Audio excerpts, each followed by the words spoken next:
Las opiniones vertidas en este espacio son de exclusiva responsabilidad de quien la emite y no representa necesariamente el pensamiento de la producción. Nos tenían golpeándonos. Incomunicados totalmente. Tuvimos que tomar agua estancada. El custodio es el que te va metiendo miedo desde el inicio, ¿no? Y el mismo custodio es el que, pues de alguna manera, pues te roba. Te quitan los tenis, te dan cualquier cosa para que estés ahí.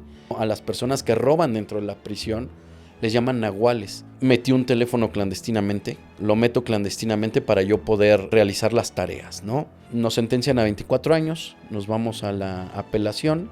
En la apelación se van libres mi mamá y mi papá y yo me quedo. Tenía 24 años.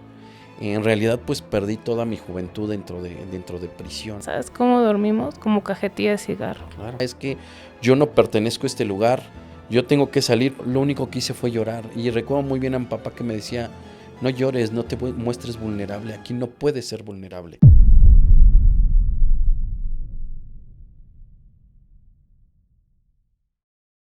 Bienvenidas y bienvenidos al Sistema, un espacio en donde a partir de historias reales exploramos el sistema de justicia.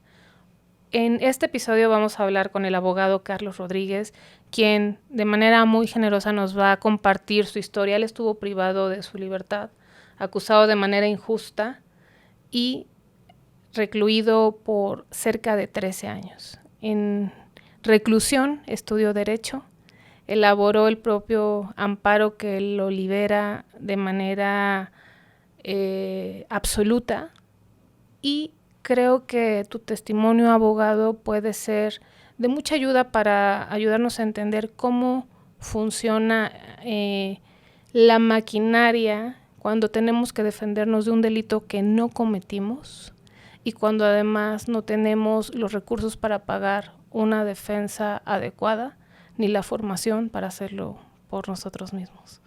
Muchas gracias. Cuéntanos qué fue lo que te llevó a estar en reclusión en el Reclusorio Oriente. Pues primero que nada, pues muchas gracias por la invitación. Y bueno, todo sucedió en el 2005, una época bastante complicada para la ciudadanía, toda vez que pues en ese entonces la Fiscalía todo delito lo configuraba como secuestro. Podemos ver dentro de los reclusorios que hay mucha gente todavía producto de estas situaciones que se empezaron a dar en estos años, donde entraban familias completas, ¿no?, a los reclusorios. Yo, en mi caso, por ejemplo, estuve detenido junto con mi mamá y mi papá. Ellos estuvieron recluidos también. Ellos estuvieron 7 años, yo estuve 7 años más. Salieron absueltos también. Y bueno, la historia es una historia, pues, donde hubo de todo, ¿no? Separación de la familia, rompimiento familiar, o sea, no nada más fue la detención, sino todo lo que conllevó eso. Mis hermanos en una situación de abandono, nos quitaron las casas o las propiedades que teníamos, vía expropiación de los inmuebles. Y bueno, durante todo ese tiempo, pues yo trataba de entender qué es lo que había sucedido, ¿no? Toda vez que, pues al final de cuentas, pues no nos dedicábamos a lo que se nos estaba inculpando, que era el secuestro. Entonces, esta necesidad de saber, esta ansias de salir libre, pues me lleva a que yo estudie la carrera de Derecho, ¿no? Dentro de prisión está la universidad. Yo estuve en el Reclusorio Oriente precisamente 13 años, y en los cuales pues me dediqué a estudiar, entré a la universidad. Obviamente todos sabemos cómo se manejan las cárceles, ¿no? Sabemos lo que existe dentro de las cárceles. Hay corrupción, hay situaciones negativas. Las cárceles pues no son bonitas, ¿no? Pero creo que se pueden rescatar muchas cosas. Yo aprendí mucho de la prisión. Cuando yo entro a la universidad, estudio, los profesores me dan la oportunidad de estudiar y bueno, situaciones de corrupción dentro del centro escolar del reclusorio, pues impiden que yo pueda seguir estudiando, ¿no?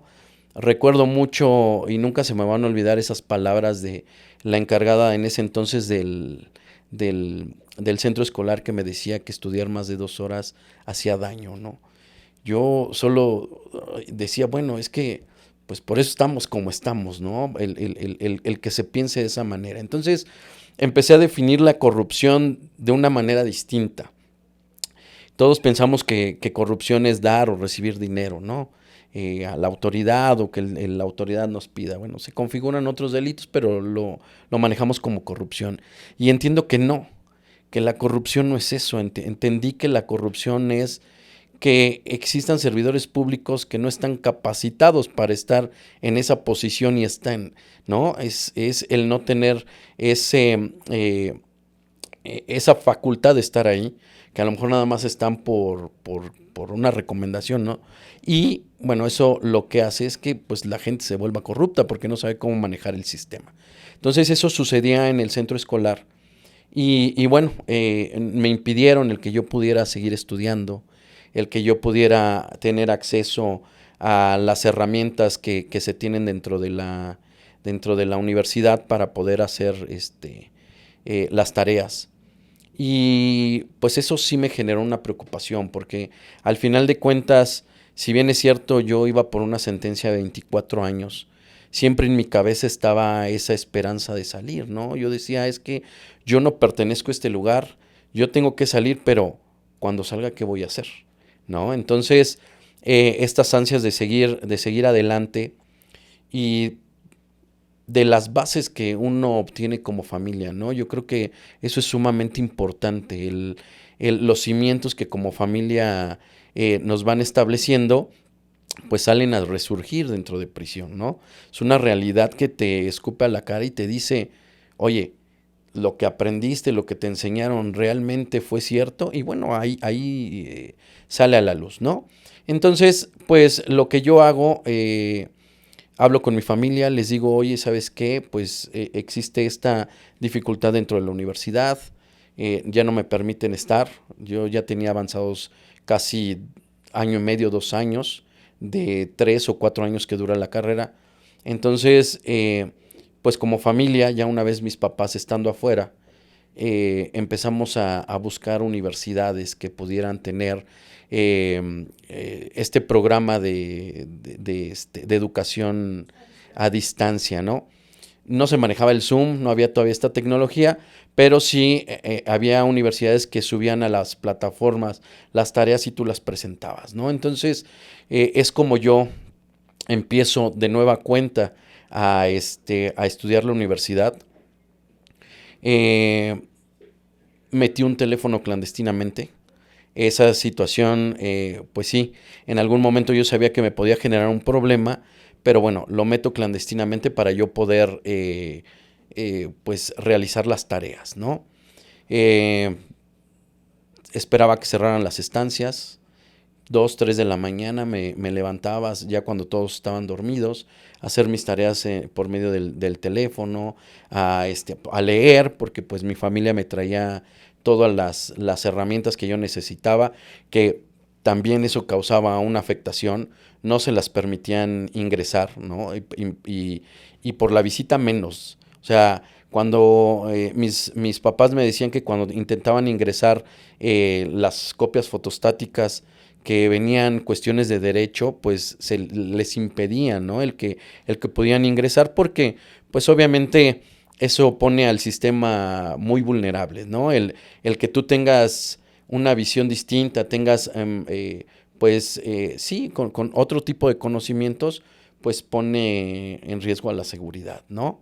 De hecho, el que te sepas defender. es correcto, principalmente eso. Yo decía, bueno, es que pues de alguna manera es lógica. ¿Por qué? Pues porque desafortunadamente seguridad y custodia pues tiene elementos que solo tienen preparatoria o carrera trunca. Entonces, si tú tienes más conocimiento que ellos, pues se ven vulnerables, ¿no? Entonces, pues empiezo a estudiar de nueva cuenta en la universidad, conozco un psicólogo, este psicólogo pues le cuento cómo está mi situación con mi estudio y me permite tener acceso a su computadora para yo poder hacer mis tareas, ¿no? Él me ayuda para yo poder hacer mis tareas Y bueno, La parte de la titulación, abogado, resérvatela un tantito. ok. Cuéntanos antes de que esta parte de cómo te vuelves un estudiante dedicado dentro de prisión y cómo logras titularte y luego defenderte, me parece que es muy inspiradora y puede despertar como muchas ideas en quienes nos estén escuchando y que tengan personas que estén privadas de su libertad. Por eso quisiera que le dedicáramos un poquito más de tiempo, pero para poder también entender cómo construyes tu defensa, creo que sería útil que nos cuentes quién te acusa Okay. y con qué elementos te logran sentenciar. Ok. Pues a mí me acusan de un delito que se comete, supuestamente cuando llegan al domicilio, se está cometiendo el delito de secuestro, se tiene privado de la libertad a un menor de edad. Eh, yo venía de trabajar, venía con mi hermano menor y uno de mis trabajadores. Cuando yo llego al domicilio veo vehículos que, pues sin ninguna identificación, solo lo único que veo es gente armada y vecinos que me dicen que me vaya porque están secuestrando a mis papás. Entonces lo que yo hago es buscar a unos vecinos para que me ayuden a tratar de rescatar a mis papás. Mi hermano, el menor, se queda con un vecino y hablan a la policía. Entonces, para hacer el rescate de mis padres. Cuando llego con estos vecinos, estos vecinos me detienen, me dicen, tranquilo, vamos a ver qué pasa, pero mi desesperación me lleva a que yo vaya a enfrentar la situación. Voy a enfrento la situación y me piden datos de un menor, ¿no? Me dicen dónde está el menor. Yo lo primero que pensaba es mi hermano el menor. Y yo pues negaba esa situación. Recuerdo que me empezaron a golpear, me empezaron a, pues sí, a apuntar con armas. Logro quitarle un arma a un policía y eso fue lo peor que pude haber hecho, ¿no? Solo veo cómo salen mis papás, los golpean, los llantos de mi mamá y nos suben a unas camionetas, producto de que llegan los vecinos a tratarnos de rescatar, ¿no? Entonces se hace ahí como una trifulca, nos llevan con destino desconocido y en ese lugar a donde nos llevan, que reconozco que es como un parque, pues nos empiezan a torturar, ¿no? Nos empiezan nos esposan, nos empiezan a decir que nos van a matar, que digamos que dónde está el menor. Hasta ese momento no sabíamos que eran agentes de la Procuraduría y los vecinos se dedican a nuestra búsqueda. Nos vuelven a encontrar, nos vuelven a subir a las camionetas y hay una persecución en las cuales pues la policía judicial en ese entonces empieza a tirotear a los vehículos que nos iban siguiendo, que en ese momento ya era uno de mis hermanos que acababa de llegar y que nos quiso rescatar. Cuando llegamos, pues llegamos todos confundidos porque nos metieron a la fiscalía, a la agencia 50. En ese momento, pues nos empiezan a decir que habíamos participado en el o que habíamos participado en ese momento, estábamos participando en el secuestro de un menor, lo cual era totalmente mentira, ¿no? Ingresaron al domicilio, nunca encontraron nada. La imputación o que hacen es un primo de mi papá, que en realidad sí estaba inmiscuido dentro de los él sí estaba inmiscuido. Detuvieron a 3 o 4 personas inocentes, al igual que a nosotros. No tenemos ni idea. Él en algún momento argumentó, porque él falleció dentro de prisión por insuficiencia renal, que a él lo venían. Entonces, que los llevó a nuestro domicilio, que según él era para solicitar el apoyo, porque en ese entonces mi papá trabajaba en la Procuraduría General de la República. Entonces, pues ya estuvimos ahí. La Procuraduría, con tal de cuadrar el delito, comete muchos errores. Comete muchos errores que después de 7, 8 años me sirven a mí para poder realizar el amparo. Dentro de esos errores es que yo recuerdo muy bien esa escena en la cual nos hacen firmar unas hojas de la detención, pero ellos nunca se dieron cuenta las horas de la detención que estaban poniendo, que fueron las horas reales de la detención. A nosotros nos detienen a las 9 de la mañana y nos ponen a disposición cerca de las 10 de la mañana del otro día, ¿no? Perdón, nos detienen a las 9 de la noche del día 16 y nos presentan hasta el otro día a las 10 de la mañana. Entonces, estuvimos prácticamente 12 horas desaparecidos. Si bien es cierto, estuvimos dentro de la fiscalía, estábamos desaparecidos porque pues la familia no sabía, nos tenían en las galeras, nos tenían golpeados. Incomunicados totalmente. Y bueno, eso sirvió. O sea, al final de cuentas hubo circunstancias que si no hubieran sucedido, tal vez no hubiera habido la forma de defendernos. Y bueno, toda esta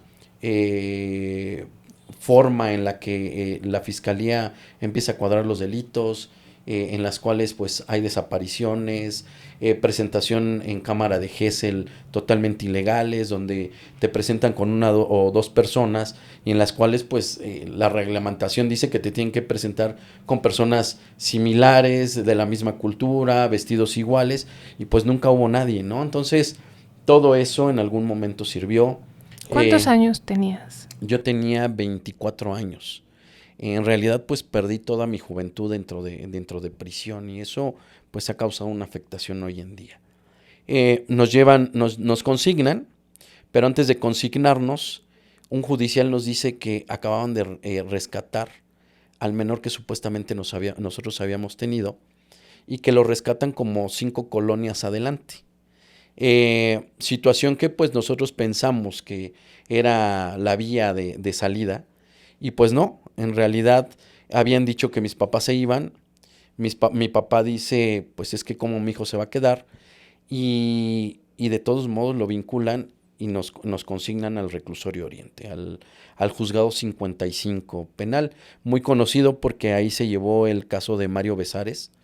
Este juez nos sentencia, lleva nuestro proceso, empezamos a meter presión, el abogado empieza a meter presión, se declara incompetente, nos mandan a otro juzgado, pierden el expediente por cerca de 3 años, que también sirvió porque... ¿Cómo pierden el expediente, abogado? Ayúdanos a entender eso. Cuando se declara incompetente el juzgado 55, él se excusa, lo devuelve a la fiscalía y la fiscalía tenía que... A la fiscalía a las 50. A las 50. Tenía que designar otro juzgado. En ese entonces, pues, pasan cerca de 2-3 años y recae en el juzgado 56. Pero, ¿qué sucedió? Que cuando detienen a estas personas, cuando nosotros nos consignan al reclusorio Oriente, cuando estamos en la fiscalía llegan estas personas y a ellos los vinculan a otro juzgado. Nunca los vinculan con nosotros. Los vinculan al juzgado 18. Por medio del periódico nosotros nos damos cuenta que estas personas son consignadas a otro juzgado, investigamos y en las declaraciones que tienen ellos aparecemos nosotros, donde dicen quiénes son los que participan en el de esa persona y pues obviamente no estamos nosotros. ¿Qué hace el juzgado? ¿Qué hace la fiscalía? Dice, pues es que ustedes no participaron en ese delito. Ustedes participaron en un delito que se cometió 4 meses antes. O sea, cuadraron la situación, ¿no? Entonces, ya no íbamos por ese menor, nos vinculan con otro. Llevamos el proceso, se declara incompetente juzgado 55, nos vamos al 56 y en ese momento empiezan a caer las personas que sí cometieron el ilícito. Empezaron a caer cerca de 15, 20 personas, de las cuales pues ninguno de ellos tuvo el valor de decir que nosotros no habíamos ido. Eran situaciones bastante complicadas en ese momento estar con ellos dentro de juzgados porque pues también nos amenazaban. En algún momento uno de ellos declaró que sí nosotros habíamos participado, cierto que pues no ni los conocíamos, ¿no? Entonces Se declara incompetente otra vez juzgado 56. Tenemos una discusión con la juez de ese juzgado. Se excusa y nos mandan a otro, el juzgado 18 penal. Entonces fue un viacrucis que estuvimos por cerca de 6 años. Eran audiencias que iniciaban 9 de la mañana y terminaban 3, 4 de la mañana del otro día, ¿no? Entonces, sin agua, no nos permitían comer, no nos permitían tener agua. Anteriormente los juzgados tenían la rejilla de prácticas, que tenía una ventana, tenía las rejas, y por ahí nos pasaban en una bolsa con un popote para poder tomar agua, ¿no? Era lo único que nos permitían Tus familiares. hacer. Mis familiares, el abogado, mis familiares pedían autorización, y es como nosotros consumíamos alimentos en ese momento, ¿no? Llega la fecha de sentencia, nos sentencian a 24 años, nos vamos a la apelación. En la apelación se van libres mi mamá y mi papá, y yo me quedo, ¿no? ¿Por qué ellos sí y tú no? Pues entendemos que hubo una confusión en el momento en que dejan libre a otra persona que no era yo. O sea, porque si ustedes leyeran el expediente, es un enredadero que hizo la fiscalía, ¿no? Ahora entiendo que fue un enredadero para confundir absolutamente todo. Fue el tratar de desembarañar toda la historia. Yo empecé a entender la historia después de que Julio Scherer hace un libro que se llama Secretos. Él hace una investigación de los secretos del 2005, y aparece esta banda en la cual a nosotros nos vincula, ¿no? Una banda bastante fuerte que se dedicaba al secuestro de menores, pero él empieza a desmenuzar y empieza a ver quiénes son las cabezas de estas bandas. Empiezan a caer las cabezas, pero empiezan a caer por otros delitos y nunca los vinculan a este. Lo que hace la Procuraduría, o lo que hacía la Procuraduría en ese entonces, y que yo encontré cuando yo empiezo a estudiar la carrera de Derecho y la gente se empieza a acercar a mí para que los ayude, empiezo a ver que la Procuraduría lo que hacía era: te detengo a ti en flagrancia, después investigo y detenía a las verdaderas bandas que sí lo hacían, pero pues nunca los vinculaban. A uno los consignaban al reclusorio norte y a otros al reclusorio norte, sur, oriente, y nunca tenían la forma de poder encontrar que las personas que habían cometido realmente el ilícito ya estaban detenidas. Hoy en día yo estoy seguro que muchas personas están detenidas de esta manera, ¿no? Que ya están detenidos los verdaderos y que ellos están pagando esa situación que no hicieron, ¿no? Y son familias completas. Sí, abogado, esta es la época también de Isabel Miranda de Wallace y su lucha por el encarcelamiento de todos los secuestradores que se pueda. Y este modus lo vemos en muchos casos, ¿no? Esto que dices, detenciones arbitrarias, fabricación de casos, familias completas. ¿Cuánto crees que haya influido toda esta presión que se hizo desde el más alto nivel de rechazo al... Pues la verdad yo creo que tuvo mucho peso lo que hizo Miranda de Wallace, ¿no? Fue una época muy difícil. De hecho, si investigamos 2005 o 2008, más o menos en esa época nadie salía por secuestro. Todos los que entraban por secuestro, nadie se iba en libertad, ¿no? Aunque existían violaciones al debido proceso, violaciones de derechos humanos, torturas. Hay muchas torturas en esa época, y Miranda de Wallace fue un freno muy, muy fuerte para que no se pudiera obtener la libertad. De hecho, yo cuando ingreso el amparo, o cuando realizo mi amparo, pues sí esperé el tiempo necesario. Esperé primero que existiera la reforma del 2008, ¿no? Esta reforma a derechos humanos, tratados internacionales, la reforma al artículo primero. Eso fue algo que yo estuve esperando. Dos, me estuve esperando a que Miranda de Wallace enfriara la situación, ¿no? Desafortunadamente empezó a tomar mucho más poder en sexenios posteriores, ¿no?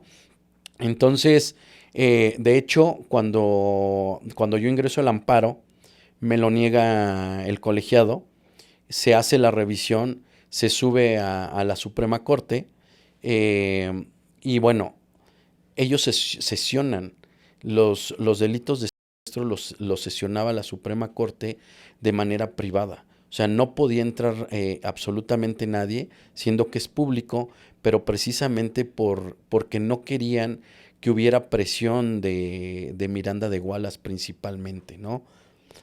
Eso fue fundamental en mi caso. O sea, primero yo no lo hice tan mediático, no se hizo tan mediático precisamente por eso, para que toda mi situación, digamos que pasara por debajo, no se hiciera mediático y no girara los reflectores de Miranda de Wallace hacia mi situación, porque ya sabíamos más bien que si Miranda de Wallace veía alguna situación de secuestro, pues era muy posible que ella interviniera para que no se permitiera el poder salir, ¿no? Es una época muy oscura de el sistema de justicia. Sí, claro. Es la época de las marchas, también del pago a policías por detenciones y de los grandes números, ¿no? De las detenciones de manera muy escenificada de estas grandes bandas. Es la época de Florence Cassés también, que más tarde se descubriría que también fue un montaje, incluso televisivo. Entonces sí, qué complicado defenderse en un ambiente en donde todos los micrófonos eran para las personas que sostenían, que pedían penas más altas para los... Claro, el caso Florence Cassés fue un parteaguas para todos nosotros. De hecho, mucha de la base de mi amparo fue el caso Florence Cassés. En el caso Florence Cassés se ¿Esa sentencia es de qué año? ¿2010? Es 2010, 2011, por ahí. Yo tomé todo el caso Florence Cassés, tuve oportunidad de conseguir la sentencia y eso me ayudó mucho para poder abrir la puerta de que yo necesitaba para poder salir, ¿no? Todas las violaciones que se cometieron con Florence Cassés son las mismas violaciones que se cometieron con todas las personas que llegamos por secuestro en el 2005. En eso pensaba cuando decías nos detienen un día previo al de la presentación formal. Lo mismo fue en el caso de Florence Cassés. Así es. Y esa es una de las claves por las cuales la justicia la ampara y ordena su inmediata libertad. Es correcto, pero también fue el momento en que la Suprema Corte puso candados. ¿Por qué? Porque si hubieran continuado aceptando las revisiones o si hubieran contestado los amparos relacionados con el debido proceso, pues mucha gente hubiera salido de los reclusorios. Porque las mismas violaciones que se cometieron Florence Cassés se cometían con todos, ¿no? Entonces hubo un momento que Suprema Corte puso ahí un candado para que no se pudiera obtener la libertad de esa manera, porque hubiera sido caótico para el sistema, ¿no? Desafortunadamente así funciona el sistema, pero bueno, yo logré que mi situación llegara a la Suprema Corte de Justicia de la Nación y la Suprema Corte de Justicia de la Nación decreta mi libertad absolutoria después de 13 años. Claro, pero para llegar ahí, es que dicho así parecería ser que cerraste los ojos y los volviste a abrir y ya estaba, son 13 años. Sí, híjole. Para llegar ahí fue muy difícil. Tuve que leer lo que jamás en mi vida pensé leer. Y es de las cosas agradables, creo, que encontré dentro de la prisión. Me dediqué a leer, a estudiar lo que nunca pensé leer y estudiar. Empecé a entender muchas cosas. Entendí que yo me tenía que esperar un tiempo para poder ingresar mi amparo, pero no porque mi entendimiento haya encontrado la solución, sino porque los libros lo dicen, ¿no?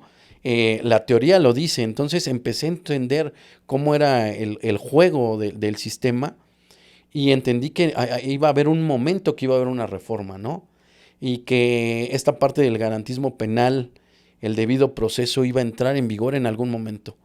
Entró, lo supe utilizar, llegó el caso Florence Cassés, Rosendo Radilla, entonces se empezó ahí a buscar absolutamente. Ahí llevabas como 5 años en prisión. Más o para menos, ese sí. momento. ¿Cómo son estos primeros meses, estos primeros días, estos primeros meses, estos primeros años en prisión? En donde te entras en un mundo al que si tienes información es negativa, ¿no? Y sabiendo que no eres responsable de lo que se te acusa. ¿Cómo se vive? Fue muy difícil. La verdad, fue una situación muy complicada. Desde el momento en que entras por la puerta, por esa enorme puerta del reclusorio, la misma puerta impone, ¿no? Llegas y lo primero que te meten es miedo. Y yo creo, también entendí que esa es la base del reclusorio, o sea, meterte miedo para que no hagas revuelta, ¿no? Todo el tiempo es miedo, todo el tiempo es miedo. Cuando llegues a población, cuando llegues a ingreso, vas a encontrar gente mala, te van a robar, te van a extorsionar, pero el custodio es el que te va metiendo miedo desde el inicio, ¿no? Y el mismo custodio es el que, pues de alguna manera, pues te roba. O sea, cuando tú llegas, te quitan, si llevas buenos tenis o buena ropa, te quitan los tenis, te dan cualquier cosa para que estés ahí. Y bueno, yo creo que fue muy difícil, pero ahora entiendo que Dios siempre estuvo conmigo. Para mí, Dios fue el soporte de todo eso, porque nos fue abriendo puertas. Si bien es cierto, hubo situaciones muy complicadas, también hubo situaciones en las cuales nos puso personas en nuestro camino, ¿no?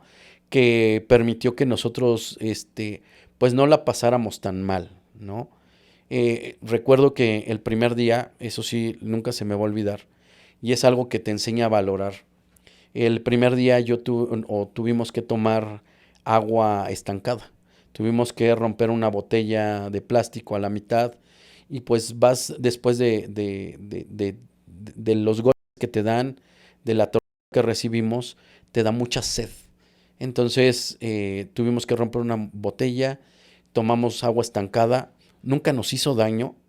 Yo creo que hasta el mismo cuerpo se va adaptando o va viendo la resistencia que debe de tener. Comimos el alimento que le llaman ahí, que le llaman rancho. Recuerdo muy bien que era huevo verde, después supe que le decían huevo radiactivo y era verde porque está echado a perder, ¿no? Entonces eso es lo que comimos. Fueron 2 o 3 días que estuvimos comiendo de esa manera porque pues no teníamos visita, ¿no? Entonces ¿Tu ya papá estaba contigo? mi papá estaba conmigo.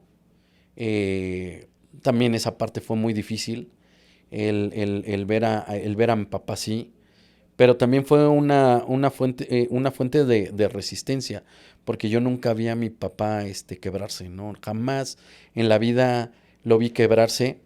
Recuerdo muy bien que cuando nos pasaron al juzgado 56, teníamos oportunidad de irnos en un amparo. Y recuerdo muy bien que cuando nos dan la resolución, pues son otra vez mentiras, ¿no? Mentiras que impidieron que no nos pudiéramos ir antes de ser sentenciados. Y pues yo lo único que hice fue llorar. Y recuerdo muy bien a mi papá que me decía, no llores, no te muestres vulnerable, aquí no puedes ser vulnerable. Y tenía mucha razón, no puedes ser vulnerable en ese lugar porque la gente que está ahí son como psicólogos o te vuelves psicólogo. Ves la vulnerabilidad y a partir de la vulnerabilidad pues pueden existir cosas negativas, ¿no? Eh, yo llegué a población, llegué a un lugar, a una estancia pues muy tranquila donde me recibieron bien porque pues no sé si notaban mi miedo o notaban que yo no era una persona mala, ¿no? Empecé a ver cuáles eran los roles que se jugaban dentro de ese lugar. El primer día que yo llego al área de población, pues me extorsionaron o me intentaron extorsionar. Lo primero que me dijeron los de la estancia, me dijeron, mira, aquí lo que tienes que ver es por tu estancia, porque aquí vas a vivir no sabemos cuántos años. Entonces aquí la tienes que respetar. Algo que aprendí es que hay muchas reglas morales también dentro de la prisión, muy lejano a lo que podamos creer, que pues son los apartados de la sociedad porque hicieron algo malo. No, hay reglas. La primera regla que me dijeron, aquí no se pierde nada. Aquí cualquier cosa que se pierda, pues te vas a responsabilizar tú porque eres nuevo. 2, aquí la estancia se respeta. Aquí no puedes hacer cosas que no permitamos hacer. Aquí dentro de esta estancia no se fuma. Aquí dentro de esta estancia no puedes llegar drogado, ¿no? Y la tienes que cuidar. Entonces el primer día a mí me intentan extorsionar, yo no sabía qué hacer. El instinto de supervivencia te hace salir adelante. Cuando ven eso, los de la estancia, pues me dijeron, pues eres bienvenido, ¿no? Porque al final de cuentas, pues si no hubieras cuidado tu estancia, pues era el que tuvieras que buscarle o ir a otro lado, ¿no? Entonces, pues vives con eso. Empecé a ver cuáles eran los roles. ¿Tenías un espacio para dormir? ¿En horizontal? El piso. Después llegó un papá, llegó a esa misma estancia. Mi papá era una persona que hacía amigos de todo. Se ganó la amistad del más viejo de la estancia, que le decían la mamá, así se le denomina. Y a él al segundo día lo subió a un camarote. Bajó a la persona que estaba ahí y dijo, el señor se va a dormir en un camarote. Y entonces, pues yo en las noches me dormía en el piso y en el día pues me acostaba ahí, ¿no? Porque no encontraba alguna actividad que hacer, porque era muy peligroso en ese entonces salir a población, a las áreas. Entonces empecé a ver cuáles eran los roles. Ahí te ganas el respeto de 2 maneras, o a golpes o estudiando. Lo intenté a golpes, me metí a estudiar box, a practicar, pero lo hacía como medio estratégico, para que la gente viera que yo iba al box. De hecho, me ponía los guantes en el hombro, y eso era sinónimo de que, vienen del box, y entonces te respetaban, ¿no? Empiezas a jugar mucho con la psicología. Después entro a dar clases. Me meto a dar clases, di clases de primaria, secundaria, di algunas conferencias en universidad. La gente me empezó a conocer más. Trataba de hacer cosas distintas. ¿Cómo conferencias en universidad? En la UACM se abrían ciclos de conferencias. Entonces recuerdo una de ellas, el caso que se dio cuando yo estaba allá adentro. Y entonces lo empezamos a analizar. Y cuáles eran, el por qué sí se daba el delito, el por qué no, y todas las circunstancias, las violaciones que se habían cometido. Y eso se presentó ante los internos del reclusorio y algunas autoridades del sistema. Entonces se dieron unas conferencias, trataba de hacer cosas diferentes. Yo decía, es que esto lo tengo que hacer diferente para mí. Daba clases en el jardín. La gente juntaba traía sus botes, los que tomaban clase conmigo, los que no, se juntaban por ahí. Les hablaba sobre la historia, les contaba la historia. El curso lo llamaba historia crítica. Entonces, la versión no contada, ¿no? Entonces, eso les llamaba mucho la atención, pero también la escondía porque les daba asesoría jurídica, ¿no? Hagan esto, no hagan aquello. Si un custodio hace esto, hagan esto. Si los llevan a castigo, hagan esto, hagan aquello. Entonces, yo los trataba de abrirle los ojos a los internos, ¿no? A los compañeros. Y eso, pues, llevó a que Seguridad y Custodia pensara que yo era pastor. O sea, pensaba que yo les daba religión. Y esas circunstancias, pues, me abrían puertas. Porque cuando tú vas a la zona de visita, te tienes que formar y tienes que pagar. Bueno, el caso es que cuando me veían los custodios decían, abran paso, pasa el pastor, y no me cobraban, ¿no? O sea, eran situaciones que yo no buscaba, pero que se daban, ¿no? Pero creo que era esta parte de tratar de hacer las cosas distinto. Entonces me empecé a ganar un respeto por parte de los compañeros allá adentro. Empecé a practicar, me buscaban y les hacía yo sus amparos. Obviamente siempre se les decía, pues yo no soy abogado, estoy estudiando, pero si te quieres arriesgar, va. Y entonces ellos decían, no hay problema, logré que varios de los compañeros se fueran libres. A veces entraba la desesperación porque yo decía, bueno, se están yendo libres y yo cuándo, ¿no? Pero pues sirvió de práctica. ¿Y quién te ayudaba con las presentaciones y con la cédula? Bueno, en el caso de los amparos se pueden hacer por derecho propio. No necesitabas la cédula. Se ingresaban y el ingreso, ya sea que era con el familiar de la persona a la que se le hacía el amparo o dentro de la prisión había una persona externa que nos hacía favor. Obviamente nos cobraba y hacía los trámites que necesitábamos que hicieran. Entonces desde ahí empezamos a trabajar. Había compañeros que estudiaban en la universidad y los trasladaban. La justificación del traslado era que como ya tenían una capacidad mucho más grande por el estar estudiando la universidad, eran peligrosos para la población y tenían la capacidad de manipular a los demás. Y muchos eran trasladados. Entonces cuando veíamos eso, pues hacíamos los amparos para regresarlos, ¿no? Entonces los regresábamos y entonces pues la autoridad como que no se quedaba contenta, ¿no? Entonces nos empezaba a restringir muchas cosas. Es en ese momento cuando pues yo empiezo a estudiar mi carrera por mi lado, empiezo a ver quiénes son digamos que los más destacados dentro de la universidad y armo un proyecto. Armo un proyecto supuestamente de capacitación, pero ingreso unas computadoras. Ingreso las computadoras y ahí es donde nos poníamos a trabajar. Desde ahí nosotros empezábamos a hacer amparos, a defender a las personas, ¿no? Estas computadoras entraron como un proyecto, pero en realidad era para poder seguir y estudiando y seguir Es un proyecto, trabajando. por tanto, está autorizado por la dirección. Sí y no. En realidad, Cuéntanos. esa parte fue muy complicada porque, pues, cuando yo trabajo con este psicólogo, yo le planteo la situación El psicólogo del reclusorio. del reclusorio. Es joven, una persona que quería ayudar de más, pero que le limitaban a ayudar. Entonces, yo le vendí la idea, vamos a meter unas computadoras así. Se ingresaron sin que la autoridad supiera. ¿Cómo se pueden ingresar Las computadoras? ingresó. Entiendo cómo se ingresan teléfonos celulares, Sí. pero computadoras. Bueno, se hicieron ahí unos documentos, se escanearon unos documentos Ok. y se ingresaron. Ok. La situación es que se armó ese proyecto. Hubo un momento en que se enteraron de esa situación. Cuando nosotros supimos que ya estaba como que sabiendo la autoridad que existían esas computadoras ahí, las sacamos de la misma manera en la que las metimos.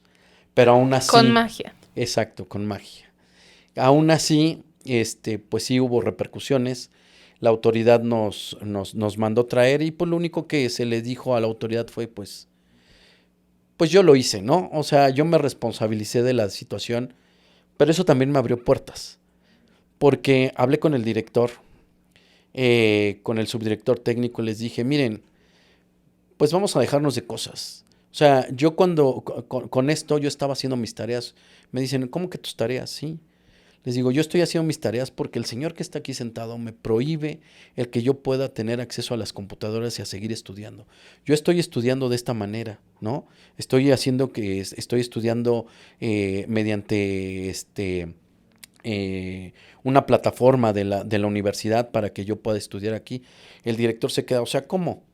Le digo, sí, tengo un teléfono que lo estoy utilizando. Me dice, ¿cómo tienes un teléfono si aquí no hay no hay ni red? O sea, me enseña su teléfono y no hay ni red. Le digo, mire, vamos a dejarnos de cosas y ustedes saben que aquí hay teléfonos, pero yo no lo estoy utilizando para lo que se utilizan aquí.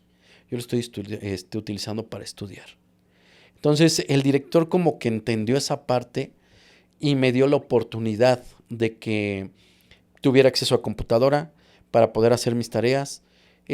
También me permitió que mi familia pudiera traer el material, lo dejara en el buzón del centro escolar, me lo ingresaran, me permitieron que yo utilizara una memoria USB, porque también están prohibidas, para que yo de la computadora bajara los archivos.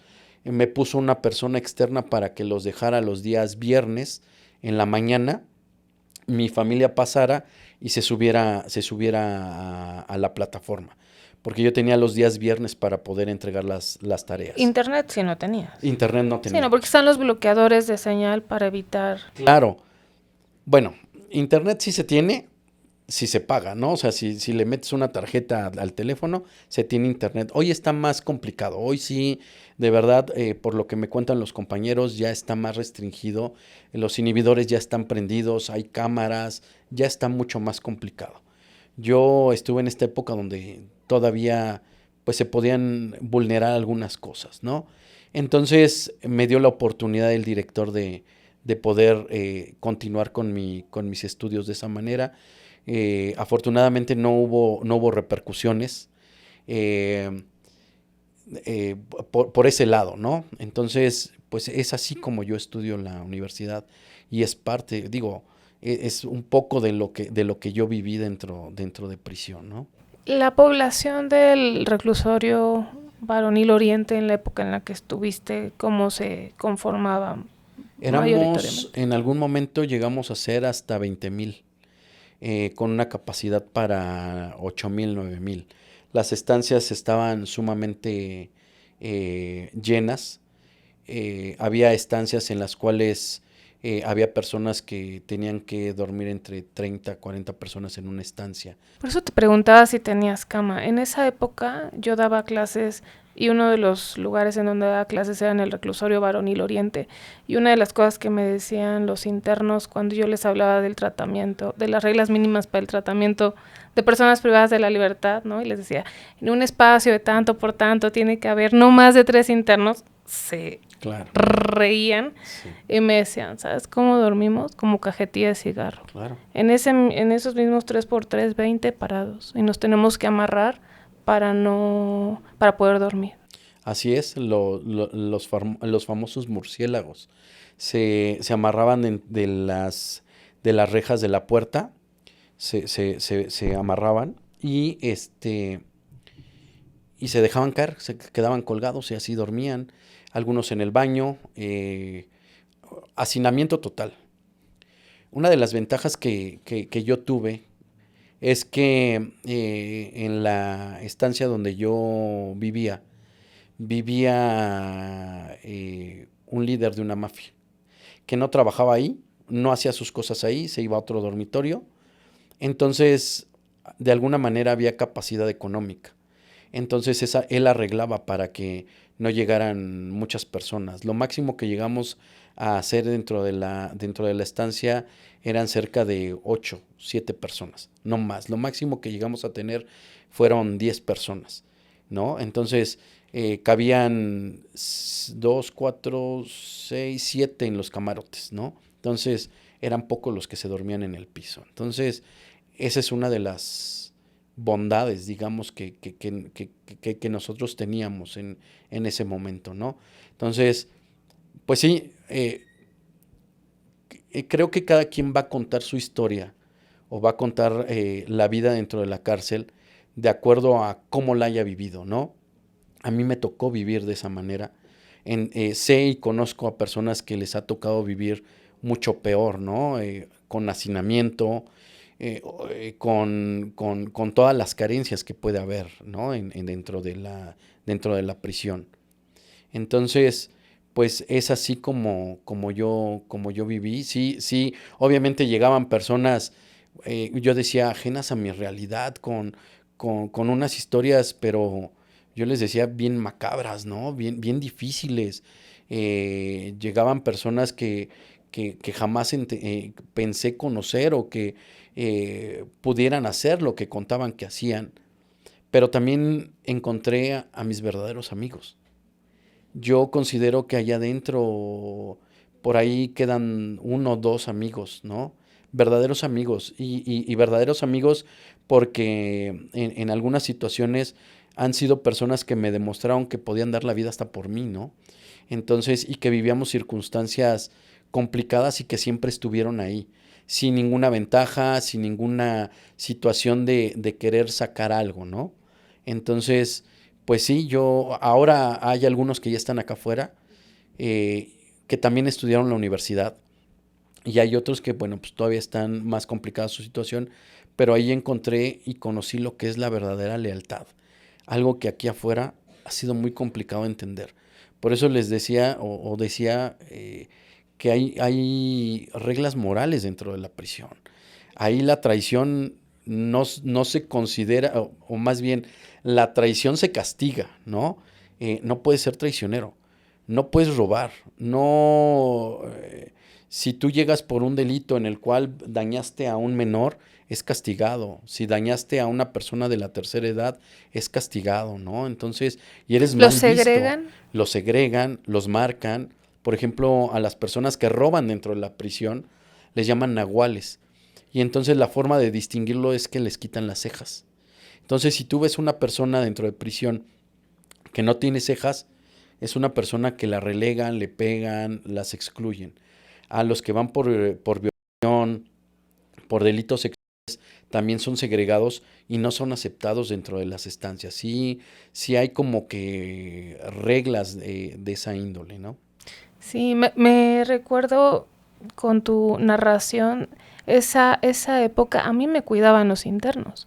Era una época, estamos hablando de hace poco más de 20 años, en la que ir a la cárcel a dar clases no era algo que le interesara a la sociedad mucho, ¿no? Entonces era, pues si tú vas es porque quieres y si te pasa algo es porque quieres.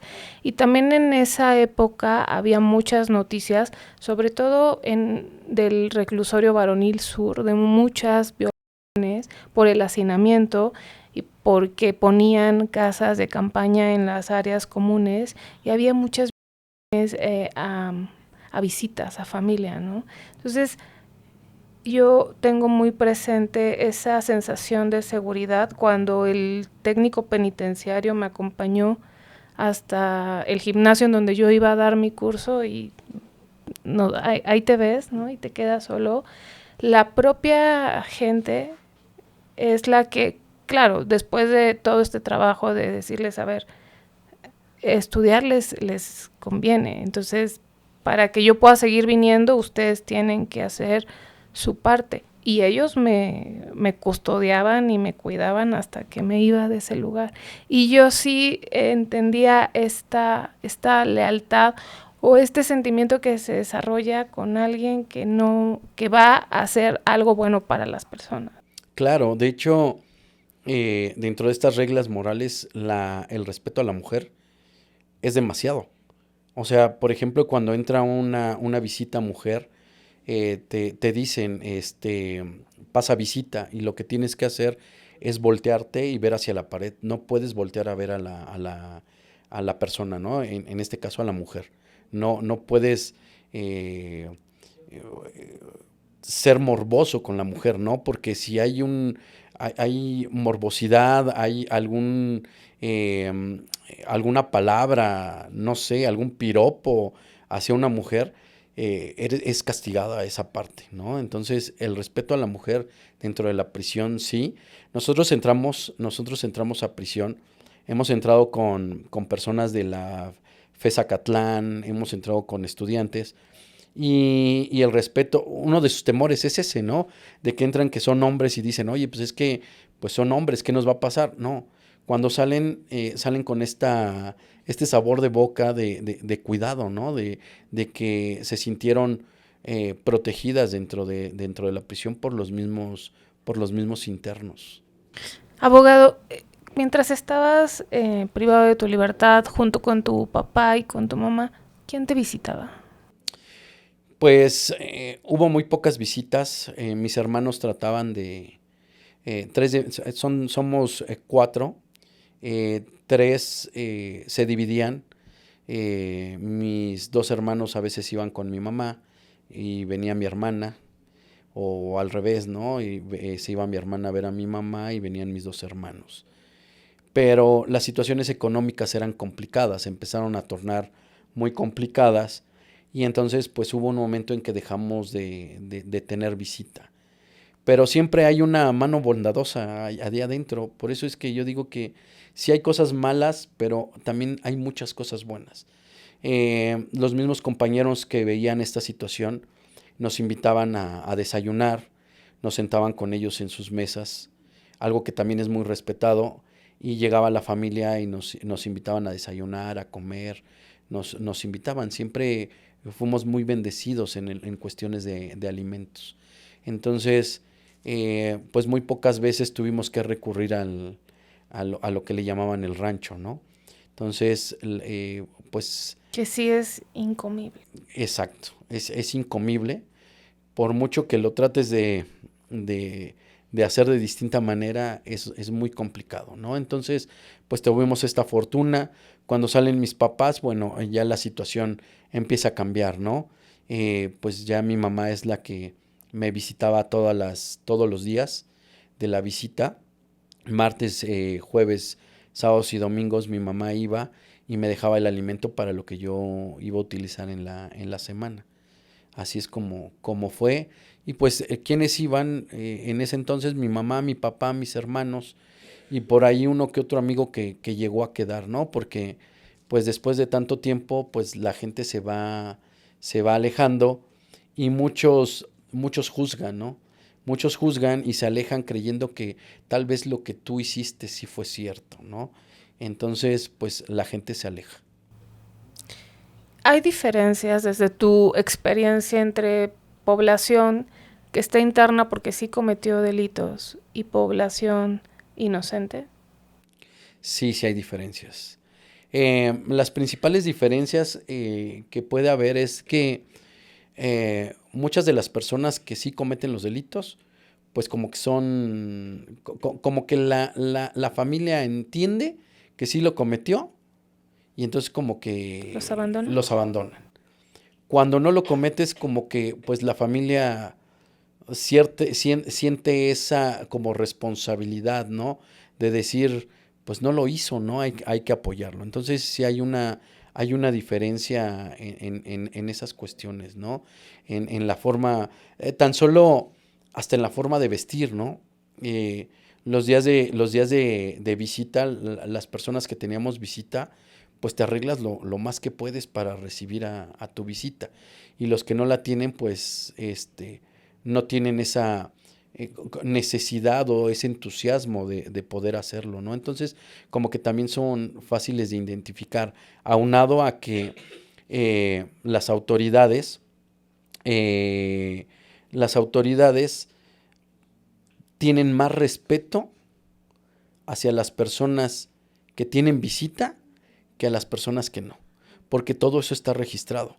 Entonces, cuando hay un problema, pues, por ejemplo, saben que va a haber alguien que va a responder por ti, que es tu visita, ¿no? Entonces, como que se limitan a hacer cuestiones en contra tuya la autoridad.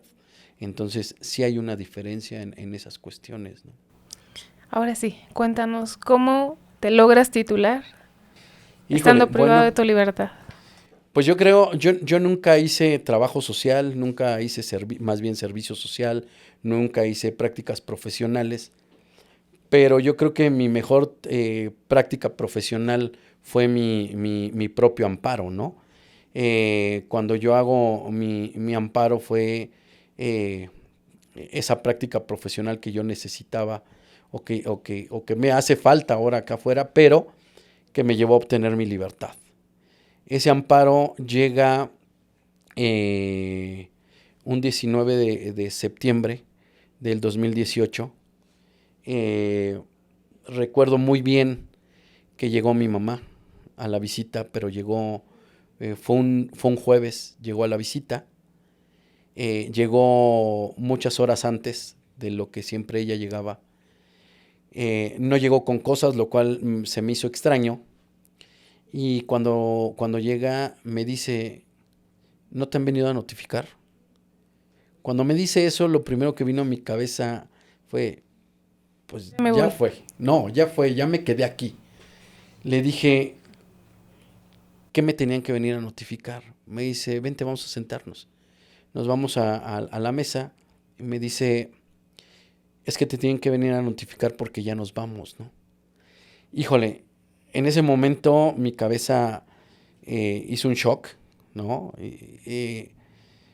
Yo no sabía si gritar, llorar, qué hacer, ¿no? Era mucha emoción, es algo que yo no me imaginaba.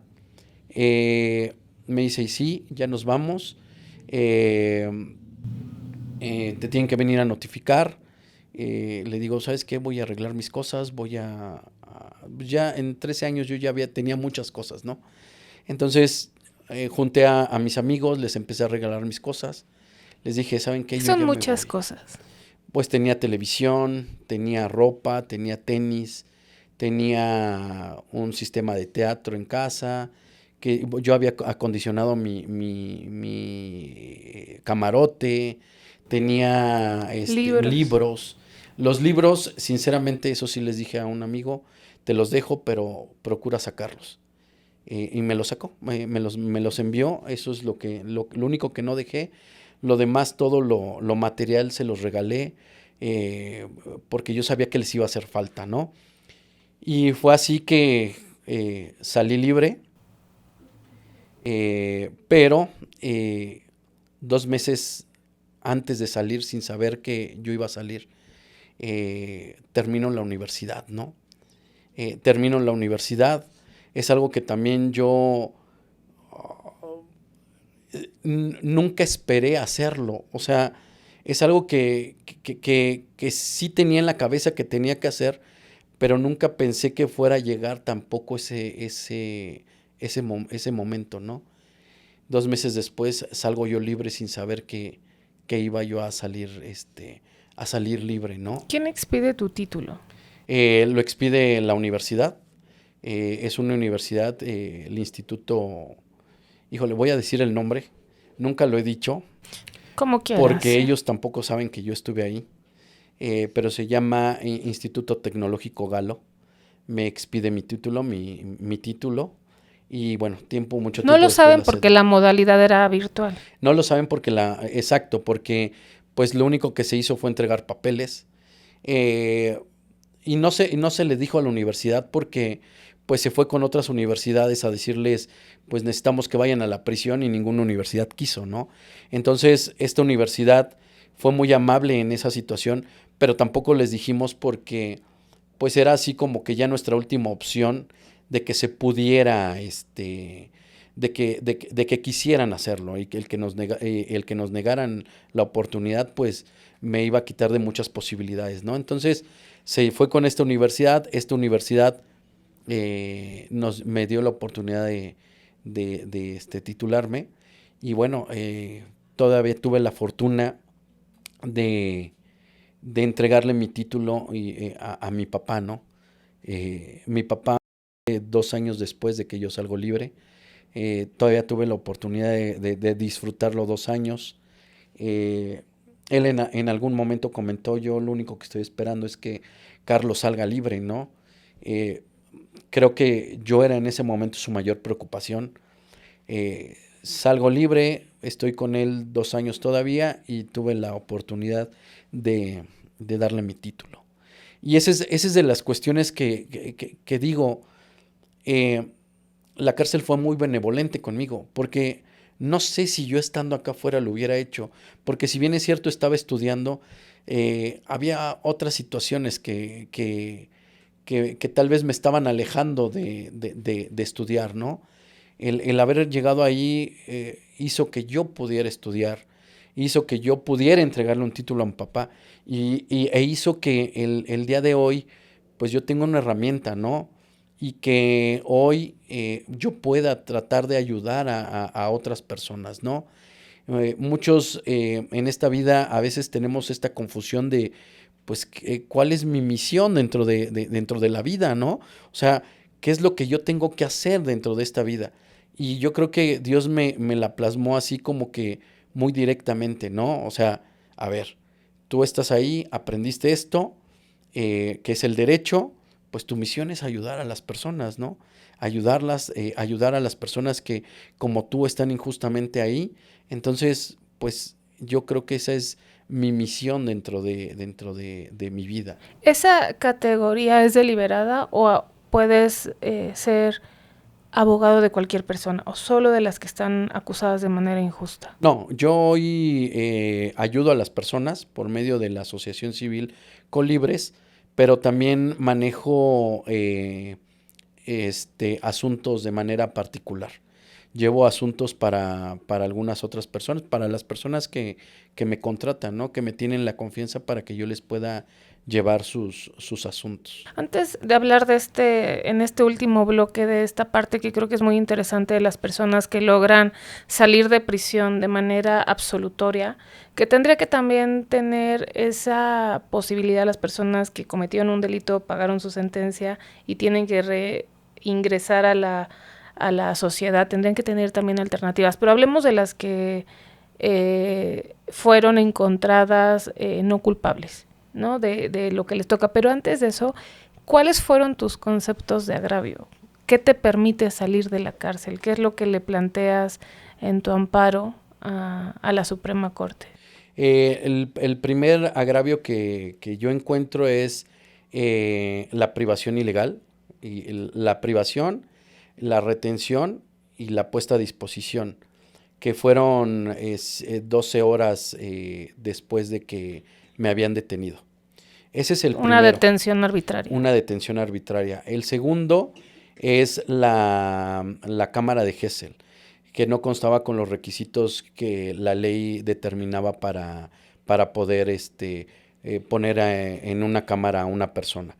La tercera, y esa es la que más puertas me abrió, porque había una jurisprudencia que decía que todas las pruebas que se habían obtenido de manera ilegal por medio de un reconocimiento iban a ser nulas. Entonces, a partir de ahí, todas las que estaban para adelante las nulificaron. Se contaminan, exactamente. ¿Cuál otra fue? El reconocimiento por fotografía, por medio de copias fotostáticas de las fotografías y la presentación ante medios de comunicación, violentando la presunción de inocencia, ¿no? También te presentaron como responsable o como Era una época, hay que decirle a las personas, en la que no se le anonimizaba ninguna parte del rostro a las personas, ni se utilizaba solamente una parte del nombre y la N, se decía completito el nombre y se presentaba la imagen completa de las personas. Es correcto, anteriormente no había esta cintilla que te ponen hoy, entonces esa fue una vulneración al reconocimiento de inocencia. Volvemos a lo mismo, caso Florence Cassés, fueron esas violaciones, y bueno, eso es lo que me dio puerta. ¿Cuál es lo que, digamos, se argumentó ante la Suprema Corte? Porque para que una revisión a la Suprema Corte llegue, es porque debe de ser un asunto de trascendencia para la Suprema Corte y que va a tener una afectación positiva o negativa para la sociedad. O sea, llegar a una revisión es muy, pero muy complicado. Lo que se buscó ahí fue el que, por ejemplo, el reconocimiento de cámara de Gesell principalmente, porque no hay una reglamentación tal cual. El reconocimiento de cámara de Gesell, no hay cámaras, por ejemplo, para determinar que sí te metieron con los requisitos, ¿no? Anteriormente pasaba la cámara de Gesell, la persona que te está inculpando, pasaban ellos, pasaba policía judicial y nada más. A veces estaba el Ministerio Público y a veces no, y nunca había un abogado que acreditara, un abogado que te defendiera a ti, que acreditara que los hechos y las circunstancias que se habían dado dentro de la cámara de Gesell habían sido como ellos las estipulaban dentro de los expedientes. Se prestaba mucha arbitrariedad. Es correcto. Entonces, eso fue lo que me abrió puerta para la Suprema Corte, el que no se contaba con los requisitos para que los reconocimientos en cámara de Gesell se dieran como la ley lo determinaba, ¿no? Y que existían muchas violaciones. Eso fue lo que abrió la puerta. pero que también generó un candado, porque después metieron una contradicción de tesis con respecto a la Cámara de Gesell, para que precisamente los delitos que se habían dado en 2005 y que se habían dado el reconocimiento en Cámara de Gesell con estas violaciones, pues ya no pudieran salir, ¿no? Es que es en esta época, o sea, si uno revisa, aquí lo hacemos a partir de los casos que conocemos y quienes trabajamos en estos temas también lo sabemos, ¿no? En las defensas. Si se revisaran todos los expedientes o muchos expedientes de esta época, sería muy fácil echarlos abajo. Se liberarían las prisiones y entonces también hay una decisión deliberada de, bueno, sí, si te lo piden y ya no queda de otra, pues concédele el amparo, pero si puedes, deja a la gente en la cárcel, porque si no, ¿qué vamos a hacer? Claro, efectivamente, desafortunadamente hubo una reforma también a la ley de amparo.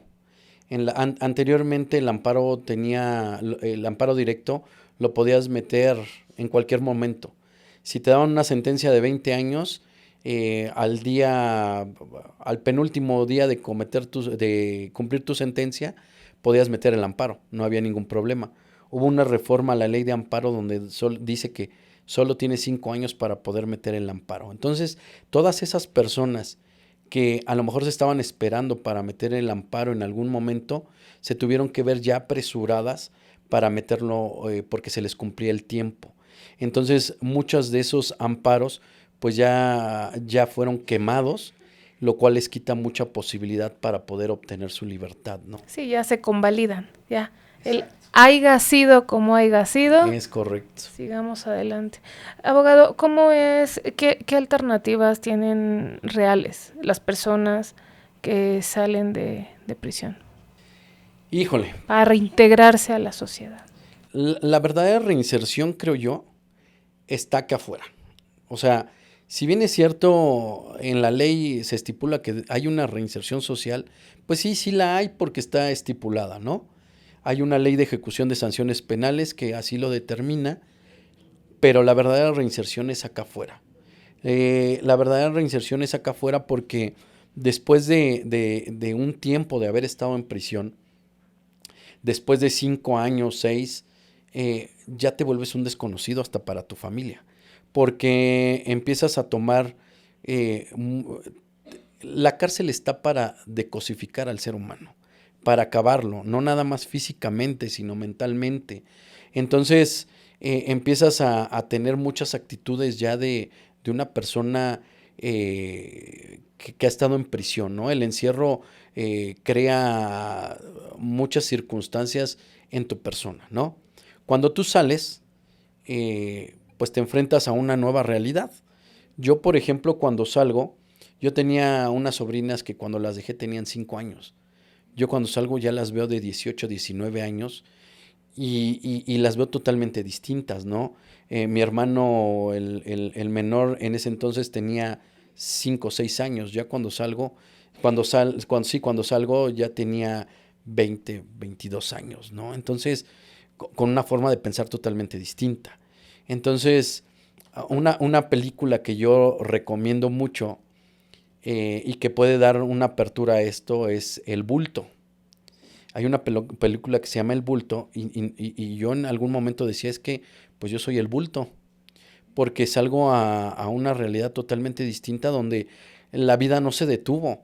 Todos tuvieron que continuar su vida, todos siguieron estudiando, trabajando, unos se casaron.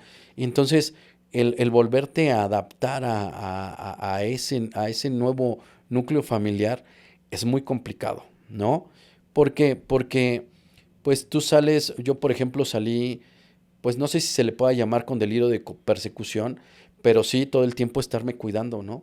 Porque allá el descuido podía conllevar a que te pudieran chinear y robarte. Entonces, eso era el pan nuestro de cada día. Tienes que estarte cuidando de lo que dicen, de lo que hablan, te empiezas a generar cosas que a lo mejor no están diciendo de ti, pero se genera una psicosis.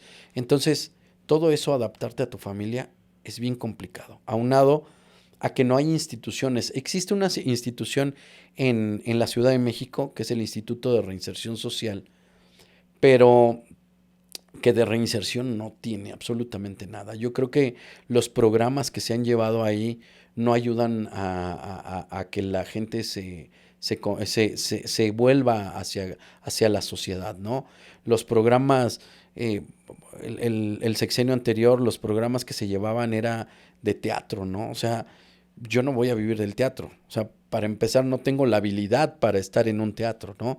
Y la reinserción, el instituto lo que te obligaba era que hicieras o ayudaras a hacer obras de teatro, ¿no? Entonces, yo no lo encontraba factible. No hay terapias psicológicas, no hay trabajo social.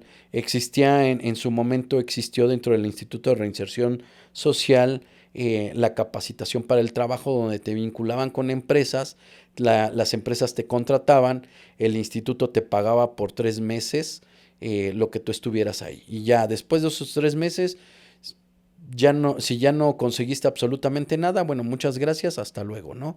Y hasta ahí se quedaba, o hasta ahí se sigue quedando esta situación, ¿no? Entonces, nos hacen falta instituciones, nos hace falta gente que quiera trabajar para las prisiones, porque como yo lo decía al principio, ¿no?